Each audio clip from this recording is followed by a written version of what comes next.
حضرت ابو سعید خدری رضی اللہ عنہ سے مروی ہے، وہ فرماتے ہیں کہ اللہ کے نبی صلی اللہ علیہ وسلم نے ارشاد فرمایا الدنیا حلوۃ خضرۃ، دنیا میٹھی ہے یعنی شیریں ہے، دنیا میٹھی ہے، خضرۃ سبز ہے یعنی جاذب نظر ہے، اپنی طرف دنیا کھینچنے والی ہے۔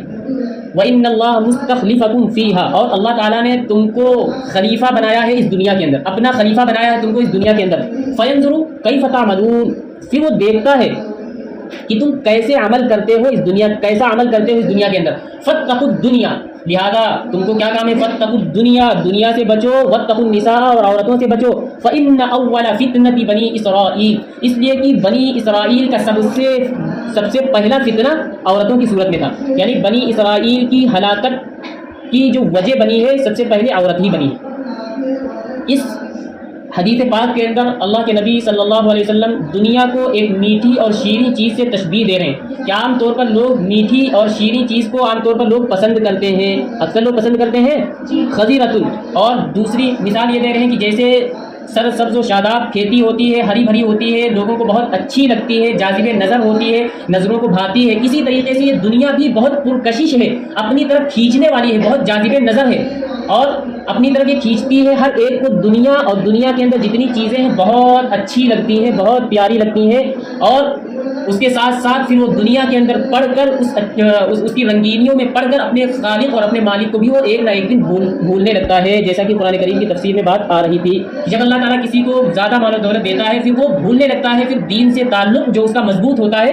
وہ کم ہونے لگتا ہے، قرآن کریم کی تلاوت بھی پھر اس سے نہیں ہو پاتی، نمازیں بھی اس سے نہیں ہو پاتی، وہ آرام سے اپنے ایئر کنڈیشن روم میں پڑھ کر سوتا رہتا ہے، ایئر کنڈیشن گاڑی سے چلتا رہتا ہے، وہ سوچتا ہے کہ سب کچھ ہم کو تو مل گیا، مزید ہم کو اعمال کرنے کی ضرورت نہیں۔ وہ سوچتا ہے کہ ہم تو اللہ کے بہت محبوب ہیں، یہی وجہ ہے کہ اللہ تعالیٰ نے ہم کو بہت ساری چیزیں دی ہیں، کیونکہ جو اللہ کا محبوب ہوتا ہے اللہ اسی سے خوش ہوتا ہے، اسی کو تو ساری چیزیں دیتا ہے، حالانکہ وہ بھول جاتا ہے کہ یہی تو تمہاری آزمائش ہے، تم کو مال و دولت دے کر اللہ امتحان لینا چاہتا ہے کہ دیکھیں میرا یہ بندہ کیا کام کرے گا۔ اللہ غربت کے ذریعے سے بھی امتحان لیتا ہے، جس طریقے سے مال و دولت کے ذریعے امتحان لیتا ہے، جس طریقے سے بیماری دے کر اللہ تعالیٰ امتحان لیتا ہے، یہ سب آزمائش ہوتی ہے۔ اللہ کبھی بیماری دے دیتا ہے کہ دیکھیں میرا بندہ اور میری بندی اس بیماری کے اندر کتنا زیادہ صبر کرتی ہے اور کتنا زیادہ اللہ سے لو لگاتی ہے۔ اسی طرح اللہ کبھی خوشیاں دے کر امتحان دیتا ہے کہ اس خوشی کے موقع پر دیکھیں کہ یہ میرا بندہ اور یہ میری بندی کتنا ہم کو یاد کرتی ہے، کتنا بھلا دیتی ہے۔ اسی طریقے سے مال و دولت دے کر کے اللہ تعالیٰ امتحان لیتا ہے کہ میں اس بندے کو اتنا مال و دولت دے رہا ہوں اور دیکھوں کہ یہ کس طرح کہیں ہم کو بھول تو نہیں جاتا ہے۔ جیسا کہ قرآن کریم کے اندر تفسیر میں جو دو آدمیوں کا واقعہ ہے، اللہ نے اس کو اتنا سب کچھ دیا، اتنا دیا کہ اس نے قیامت کا ہی انکار کر دیا، اپنے مالک حقیقی کا ہی انکار کر دیا اور کافر ہو گیا۔ تو مال انسان کو اس دین کے راستے سے ہٹانے کا بھی ایک ذریعہ بن جاتا ہے۔ جب مال آتا ہے تو اس کو پھر کچھ سمجھ میں نہیں آتا، نماز روزہ سائڈ میں لگا دیتا ہے۔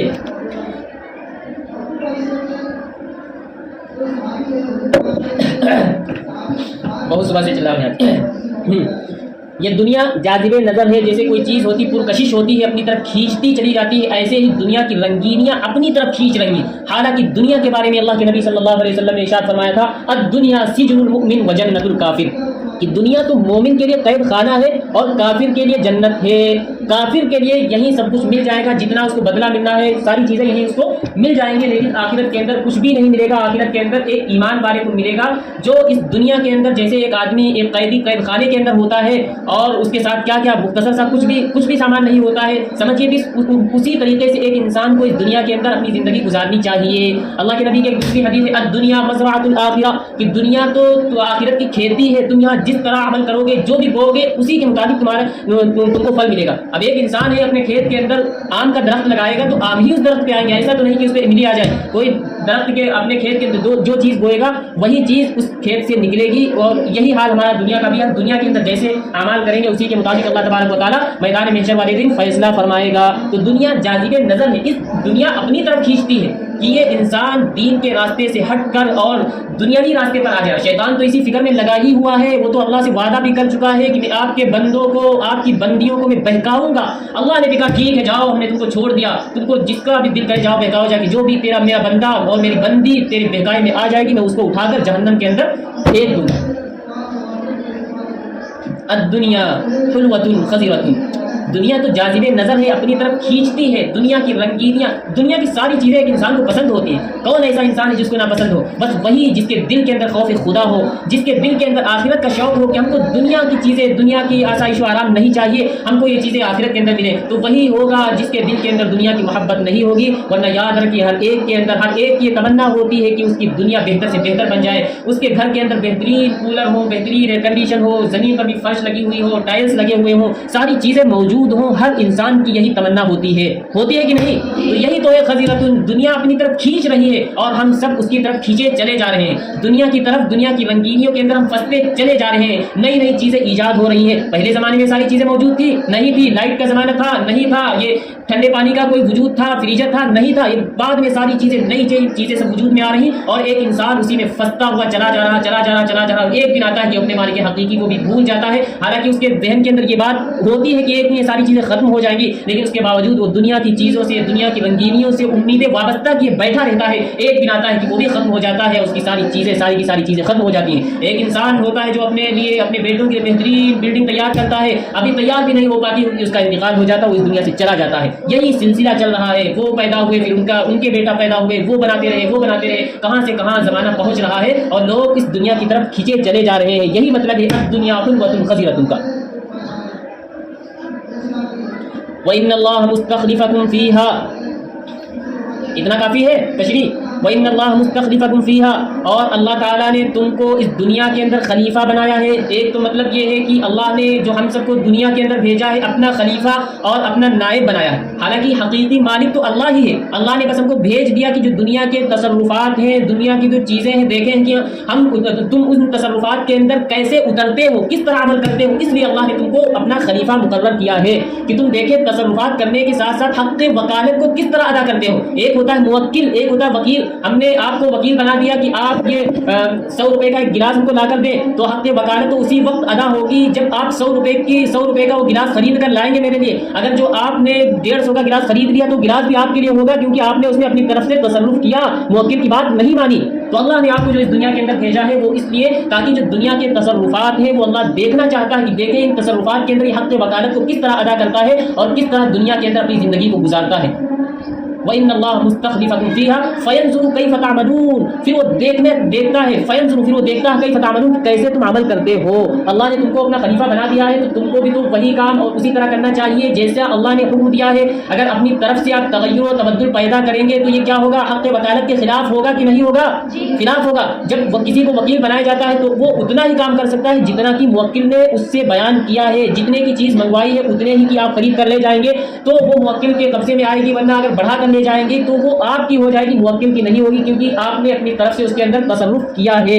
تو دنیا کے اندر اللہ نے ہم سب کو اپنا خلیفہ نائب بنایا ہے، اس لیے ہم سب کو بہت احتیاط کے ساتھ تصرف اور احتیاط کے ساتھ چلنا چاہیے۔ یہی مطلب ہے وَإِنَّ اللَّهَ مُسْتَخْلِفَكُمْ فِيهَا فَيَنْظُرُ كَيْفَ تَعْمَلُونَ فَاتَّقُوا الدُّنْيَا، لہذا آگے نصیحت یہ کی جا رہی ہے کہ تم دنیا سے بچو۔ دنیا کا خلیفہ تو تم کو بنا دیا گیا ہے، لیکن تم کو دنیا سے بچتے رہنا ہے۔ دنیا کے اندر ایسے رہو جیسا کہ ایک مسافر اپنے ساتھ جتنا سامان لے کر چلتا ہے، کوئی بہت زیادہ سامان تو نہیں لے کر چلتا نا مسافر، اپنے گھر کا فریزر بھی لاد لے، واشنگ مشین بھی لاد لے، یہ ساری چیزیں کون لے کر چلتا ہے؟ ہاں کوئی نہیں، راستے میں بس اتنا ہی سامان ہوتا ہے کہ جتنا کہ اس کا راستہ عافیت کے ساتھ کٹ جائے، مختصر سا سامان ہوتا ہے۔ بس اسی طرح ہم سب کو بھی دنیا کے اندر رہنا چاہیے کہ جس طرح ایک مسافر اپنے ساتھ جتنا سامان رکھتا ہے بس اتنا ہی سامان ہو کہ جس سے ہماری زندگی آسانی کے ساتھ کٹ جائے، بس باقی چیزوں کو ہم کو چھوڑ دینا چاہیے۔ فاتقوا الدنیا، دنیا سے بچتے رہو۔ دنیا کی رنگینیوں میں اگر پڑ گئے تو تم اپنی آخرت کو بھی برباد کر لو گے۔ ایسے بہت واقعات ہوئے ہیں کہ اس سے پہلے وہ غریب تھے، لیکن جب سے ان کے پاس مالداری آئی غرور پیدا ہو گیا، گھمنڈ پیدا ہو گیا، اور اس گھمنڈ نے ان کو اس جگہ سے، اس پلیٹ فارم سے اٹھا کر کہاں دوسری جگہ کھڑا کر دیا۔ بعض تو ایسے ہیں کہ جن کو مسجد سے اٹھا کر مندر کے اندر پھینک دیا، ایسا ہوتا ہے۔ اب آج جو لڑکیاں مرتد ہو رہی ہیں وہ بھی یہی ہے کہ آج چھٹائی کا وقت چل رہا ہے کہ اللہ کس کو کس جگہ دیکھنا چاہ رہا ہے کہ دیکھے تم کتنے پکے ہو کتنے کچے ہو۔ تو جو کچے ہیں ان کو نکال کر پھینک رہا ہے کہ جاؤ چلے جاؤ، اور ادھر والے کو اٹھا کر مندر والے کو اٹھا کر ادھر مسجد کے اندر کر دیتا ہے۔ یہ تو اللہ کی قدرت ہے، کس کو کس وقت کیا کرے کچھ نہیں پتا ہوتا۔ اس لیے ہم سب کو اپنے ایمان کے بارے میں محتاط رہنے کی ضرورت ہے، جیسا کہ اللہ کے نبی صلی اللہ علیہ وسلم کی حدیث ہے کہ قیامت کے قریب ایسا زمانہ آئے گا کہ ایک انسان صبح مومن ہوگا، شام کو کافر ہو جائے گا، شام کو مومن ہوگا، صبح کافر ہو جائے گا۔ تو اس کا مطلب یہی ہے کہ ایسے الفاظ زبان سے نکل جائیں گے کہ ہم کو خبر تک نہیں ہوگی کہ یہ انسان مومن ہے کہ کافر ہے۔ ہم کو پتہ تک نہیں چلے گا. اب ایسے ایسے اعمال ایسے ایسے افعال ہیں کہ جس کے کرنے کی وجہ سے انسان کا ایمان ختم ہو جاتا ہے. اب اس کو خبر نہیں, ایمان ختم ہو گیا, آرام سے وہ سب کچھ کر رہا ہے, اپنی بیوی سے مل رہا ہے, زناکاری چل رہی ہے. یہ سب کیا ہے؟ علم نہ ہونے کی وجہ سے ہے. وہی اللہ کے نبی صلی اللہ علیہ وسلم کی جو حدیث ہے اس کا مصداق ہے, پیشین وہی ہے کہ صبح انسان مومن ہوگا اور شام کو کافر ہو جائے گا, شام کو مومن ہوگا اور صبح کافر ہو جائے گا. اس لیے ہم سب اپنے ایمان کے بارے میں بہت محتاط رہیں اور ایمان کو تازہ کرتے رہا کریں, کلمہ پڑھتے رہا کریں. جو نکاح ہو گئے تجدید نکاح بھی کرتے رہا کریں. یہ بھی حکم دیا گیا ہے کہ بعض جو شادی شدہ مرد ہوتے ہیں ان کو خبر نہیں ہوتی کہ کس وقت ان کا ایمان سلب ہو گیا. اب جب ایمان سلب ہو گیا, نکاح بچا؟ نکاح نہیں بچا نا, نکاح ختم ہو گیا. اب جو بھی وہ بیوی سے ملاقات کریں گے یہ سب بدکاری کے اندر آئے گا, پھر وہ کیونکہ نکاح نہیں. اس لیے تجدید نکاح بھی کرتے رہا کرے کہ ہو سکتا ہے کون سا میرے منہ سے لفظ نکل گیا ہو جس کی وجہ سے میرا ایمان سلب ہو گیا ہو. اس لیے ہم سب کو اپنے ایمان اور اپنے ایمان کے بارے میں بہت محتاط رہنے کی ضرورت ہے اور دنیا سے بچتے ہوئے, دنیا کی رنگینیوں سے, دنیا کی سنگینیوں سے بچتے ہوئے ہم کو اپنی زندگی گزار کر جانا چاہیے تاکہ ہم اللہ کے سامنے بہترین طریقے سے کھڑے ہو کر جواب بھی دے سکیں. ورنہ یاد رکھیے, اگر دنیا ہماری بن جائے گی اور آخرت نہیں بن سکی تو ہم اللہ کے وہاں کیا منہ دکھائیں گے؟ جیسا کہ قرآن کی تفسیر میں آیا تھا, ساری چیزیں تمہارے سامنے پیش کر دی جائیں گی. وَعُرِضُوا عَلَىٰ رَبِّكَ صَفًّا وَوَجَدُوا مَا عَمِلُوا حَاضِرًا. تمام کی تمام چیزیں, ہم جیسے بھی اعمال اس دنیا کے اندر کرتے ہیں وہ ساری کی ساری چیزیں اس نامہ اعمال کے اندر ہم موجود پائیں گے اور وہاں پہ ہم کو مل جائے گا. پھر انسان پریشان ہو جائے گا, اپنی انگلیوں کو کاٹے گا, کاٹ ڈالے گا انگلیوں کو, اس کو خبر تک نہیں ہوگی. اس قدر غم ہوگا, اس قدر افسوس ہوگا کہ اپنے منہ کے اندر انگلی, جب کبھی کسی کا افسوس ہوتا ہے, بعض مطلب انگلی منہ میں ہوتی ہے نا, افسوس کرتے کرتے تو انگلی منہ میں رکھے گا, انگلیوں کو اپنی چبا جائے گا, اس کو خبر تک نہیں ہوگی. اس قدر اس کو افسوس ہوگا, ہائے ہم نے کیا کیا تھا, دنیا میں یہ نہ کرتے تو آج ہم کو یہ نہ دیکھنا پڑتا, یہ عذاب نہ چکھنا پڑتا. وہ وہاں پہ افسوس کرے گا, یا ویلتنا ما لهذا الكتاب لا يغادر صغيرة ولا كبيرة الا احصاها. ساری کی ساری چیزیں وہاں پہ موجود ملیں گی. اس لیے دنیا سے بچتے رہنا چاہیے. دنیا کی رنگینیوں میں پھنس جائیں گے تو پھر پھنستے ہی رہیں گے. اب ایک انسان غریب ہوتا ہے, اس کے پاس تھوڑا ایک موٹر سائیکل آ جاتی ہے, پھر وہ سوچنے لگتا ہے کہ کسی طریقے سے میرے پاس فور ویلر آ جاتی ہے, پھر سوچتا ہے کہ اس سے بڑھیا گاڑی آ جائے, پھر سوچتا ہے میرا مکان بھی. دھیرے دھیرے اس کی امیدیں بڑھتی رہتی ہیں, اس کی جو خواہشات نفس ہے وہ بڑھتی رہتی ہے. ایک دن وہ مالدار تو ہو جاتا ہے لیکن وہ اپنے دین کا بیڑا غرق کیے ہوتا ہے. فاتقوا الدنیا, دنیا سے بچتے رہو. واتقوا النساء, ہاں دوسرا کام یہ بھی تم کو کرنا ہے, عورتوں سے بھی بچتے رہنا ہے, کیونکہ عورت بھی تمام برائیوں کی جڑ ہوا کرتی ہے. یہ عورت ہی ہے, کیونکہ انسان کا دل ایک عورت کی طرف مائل ہوتا ہے. اس کا میلان ایک عورت کا میلان بھی ایک آدمی مرد کی طرف ہوتا ہے, اور ایک مرد کا میلان بھی ایک عورت کی طرف ہوتا ہے. اور انسان یعنی جو ایک انسان ہوتا ہے وہ عورت کی محبت میں اس قدر ڈوب جاتا ہے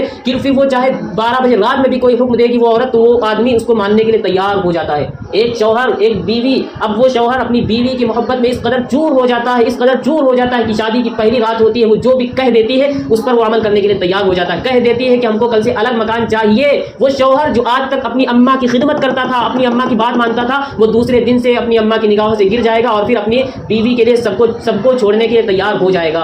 ایسا ہوتا ہے. تو اس لیے آپ سب بہت احتیاط کے ساتھ کام کریں. اس طرح کا کام نہ کریں کہ کسی کے گھر کے اندر لڑائی اور جھگڑے کا آپ باعث بنے. اسی لیے حکم دیا گیا واتقوا النساء, اور عورتوں سے بچتے رہو. فإن اول فتنة بنی اسرائیل كانت في النساء, اس لیے کہ بنی اسرائیل کی تباہی کا باعث جو سب سے پہلا فتنہ تھا وہ عورت ہی کی صورت میں تھا.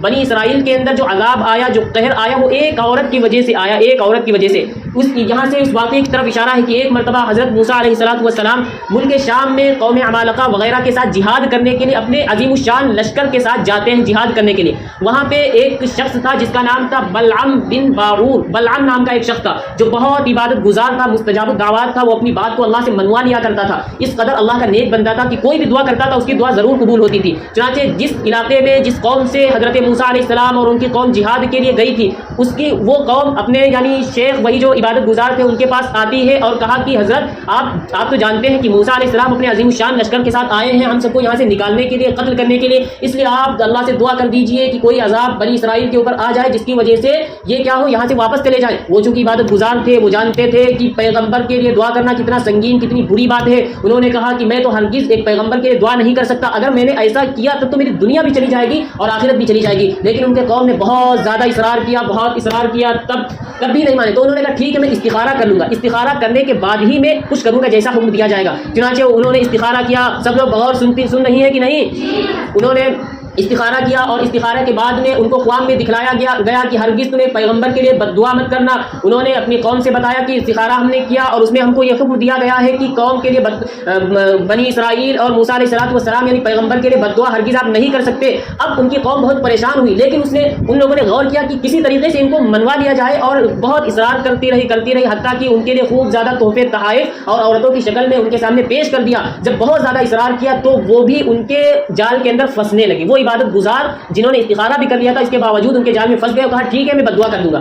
چنانچہ اپنے گدھے کو لیتے ہیں، گدھے پر سوار ہو کر اس پہاڑ کی جانب جاتے ہیں جو پہاڑ جہاں پہ حضرت موسیٰ علیہ السلام کا خیمہ تھا اور ان کا لشکر تھا. وہیں پر ایک پہاڑ تھا، کہا میں پہاڑ کے اوپر جا کر اللہ سے بد دعا کروں گا. چنانچہ گدھے کے اوپر وہ چل رہے ہیں، لیکن وہ بار بار گر پڑ رہا ہے. چونکہ اللہ کا حکم تھا وہ گدھا آگے نہیں بڑھ رہا ہے، حتیٰ کہ جب بہت پریشان ہو گئے بار بار اٹھا رہے ہیں، پھر چلتے ہیں، پھر گر پڑتا ہے، پھر اٹھاتے ہیں، پھر وہ گر پڑتا ہے. جب بہت پریشان ہو گیا وہ شخص یعنی بلام وہی عبادت گزار، تو گدھے کو اللہ نے قوت گویائی عطا کی اور اس میں سے آواز آنی شروع ہو گئی کہ اے بلام تو بیوقوف ہو گیا ہے، تو نادان ہو گیا ہے کیا؟ تو کیا کہاں جا رہا ہے؟ تجھے خبر بھی ہے کہ ایک پیغمبر کے لیے بد دعا کرنے جا رہا ہے، کہ دنیا بھی برباد ہو جائے گی اور آخرت بھی برباد ہو جائے گی. لیکن یہ بات بھی اس کے اوپر کوئی کچھ اثر نہیں کی. اس نے گدھے کو وہیں پہ چھوڑ دیا اور پیدل چل دیا. پیدل چلتا چلتا جب پہاڑ کے اوپر پہنچتا ہے، وہاں پہ پہنچنے کے بعد بد دعا شروع کی. جب بد دعا شروع کی تو بد دعا کر رہا موسیٰ علیہ السلام کے لیے، بد دعا کر رہا بنی اسرائیل کے لیے، لیکن اس کی زبان سے اس کی قوم کا نام نکل رہا ہے. یعنی بد دعا کرنا چاہ رہا موسیٰ کے لیے، لیکن جیسے ہی بولنا چاہتا ہے اس کی زبان سے اس کی قوم کا نام نکلتا ہے. اس کی قوم بھی بہت حیران ہو گئی کہ ارے یہ کیا ہوا، یہ تو بہت عجیب حرکت ہے. ہم نے تو آپ سے کہا تھا ان کے لیے بد دعا کرنا، آپ میرے لیے. تو کہا یہ تو تم پہ خداوندی ہے، میں کیا کروں؟ میں تو کرنا چاہتا ہوں لیکن اس کے باوجود میری زبان سے تمہارا نام نکلتا ہے.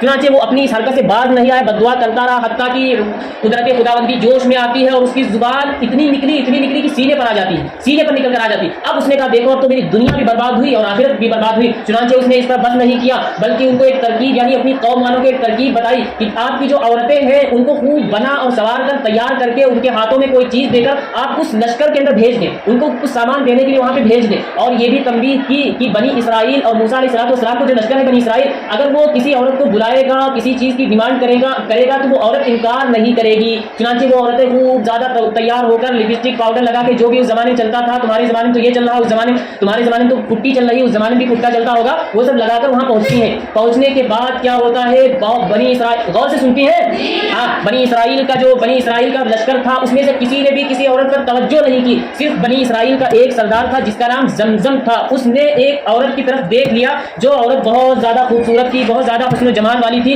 چنانچہ اس عورت کی وہ فریفتہ ہو گیا، اس عورت پر، اس کے حسن کے اوپر فریفتہ ہو گیا اور وہ اس عورت کو پکڑ کے کہاں لے جاتا ہے، موسیٰ علیہ السلام کے پاس گیا. کہا اے پیغمبر کیا آپ اس عورت کو میرے اوپر حرام قرار دیتے ہیں؟ موسیٰ نے کہا ہاں تمہارے اوپر یہ حرام ہے، ہرگز تم اس عورت کے قریب نہ جانا. انہوں نے کہا کہ موسیٰ اے میرے پیغمبر میں آپ کا حکم اس بات کے اندر تو بالکل مان ہی نہیں سکتا، کیونکہ وہ عورت کی محبت میں چور ہو چکے تھے. اب جب چور ہو گئے تو اب ان کے سامنے کچھ بھی نہیں دکھ رہا. تو جو بھی عورت کی محبت میں بالکل چور ہو جاتا ہے اس کو کچھ بھی نہیں دکھتا. گھر والے ناراض ہوں، رشتے دار ناراض ہوں، مدرسے والے ناراض ہوں، ابا ناراض ہوں، اماں ناراض ہوں، کچھ بھی نہیں دکھتا. سمجھے؟ ہاں تو وہ کیا ہوا پھر موسیٰ علیہ السلام سے اس نے کہا کہ میں آپ کی اس بارے میں بات نہیں مانوں گا. چنانچہ وہ اس عورت کو لے کر اپنے خیمے کے اندر جاتا ہے اور اسے سارے کام کیے، زنا وغیرہ کر لیا. بس اس کو کرنا تھا کہ قہر خداوندی جوش میں آ جاتی ہے اور اللہ کا عذاب آ جاتا ہے اور آن کی آن میں یعنی اچانک فوراً 70,000 آدمی بنی اسرائیل کے فوت ہو جاتے ہیں. کوئی ایسی بیماری فوراً لاحق ہو جاتی ہے جس کی وجہ سے 70,000 فوجی جو تھے وہیں پاس ختم ہو جاتے ہیں. اب موسیٰ علیہ السلام کو ایک شوق پیدا ہوا کہ دیکھیں کہ کیا اللہ کا عذاب آیا تو کس وجہ سے، کوئی تو وجہ ہوگی. چنانچہ انہوں نے بھیجا، ان کا ایک نگہبان تھا جس کا نام فحاص تھا جو حضرت ہارون علیہ السلام کا پوتا تھا، وہ نگہبانی کرتا تھا. اس نے پورے خیمے کا چکر لگایا، لشکر والوں کا چکر لگایا تو دیکھا کہ خیمے کے اندر ایک مرد ہے، ایک اجنبی عورت ہے. اب انہوں نے خیال کر لیا کہ ہاں اسی کی وجہ سے قہر خداوندی، اسی کی وجہ سے عذاب الہی آیا ہے. چنانچہ انہوں نے اس عورت کو بھی فوراً قتل کر دیا اور اس زمزم آدمی کو بھی فوراً قتل کر دیا. اور جیسے ہی قتل کرنا تھا فوراً عذاب خداوندی جو آ رہا تھا وہ فوراً رک جاتا ہے. اب سب کو اندازہ ہو گیا کہ ہاں اسی کی وجہ سے تمام لوگوں کے اوپر اللہ کا عذاب آیا تھا. اس لیے یہاں پہ اسی واقعے کی طرف اشارہ کیا گیا ہے کہ جو ان کے اوپر عذاب آیا تو ایک عورت ہی کی شکل میں آیا. اس لیے حدیث کے اندر منع کیا گیا ہے اور یہ تاکید کی گئی ہے واتقوا النساء، عورتوں سے بچتے رہنا، کیونکہ عورت بھی تمام برائیوں کی جڑ ہے. تم کو دنیا کے اندر پھنسا دے گی، شادی کر کے لاؤ گے بس شروع ہو جائے گا ہم کو یہ چاہیے، ہم کو وہ چاہیے، یہ ہے وہ ہے، ان کی ڈیمانڈ شروع ہو جائیں گی، اتنی کریں گی اتنی کریں گی اتنی کریں گی کہ تم کو بھی لے ڈوبیں گی ایک دن. سمجھے؟ ہاں تو اللہ تعالی ہم سب کی حفاظت فرمائے. آمین. وآخر دعوانا الحمد للہ رب العالمین. وعلیکم السلام ورحمۃ اللہ.